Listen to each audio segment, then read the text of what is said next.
आज्ञा गर्न हे सुन्दरी तिमी पनि एक्लै छौ म पनि एक्लै छु त हामी दुवैजना यहाँ बसौँ बास बसौँ यति श्री माधवले भनेको सुनि पार्वतीबाट आज्ञा भयो।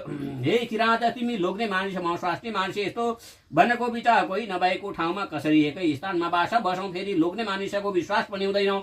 राम्री केटी देखेपछि नबसौँ। किराँतिनी पार्वतीका यस्ता कुरा सुनेर किराँत र श्री महादेवले भन्नुभयो हे सुन्दरी त्यस कुरामा केही सन्देह नगर डर नमान भनी चित्त बुझाउनु भयो। त्यसै दिन दुई स्त्री पुरुष अर्थात् त्यस वृक्षको मुनि बास बस्नुभयो। यस्ता तरहको हुन्छ। अब केही उपाय अपनाउनु पर्यो। सो तपाईँले विचार नपुर्याउँदा हामी इन्द्र आदि देवताहरू सबैले साह्रै दुःख पायौँ। यतिकै रहन बन्न डुली बस्नु भयो भने हाम्रो उद्धार कसले गर। हे करुणामय हे वृषभ कैलाशको सम्ना गरी हाम्रो उद्धार गर्नुहोस्। यसरी देवताहरूले गरे जय आकाश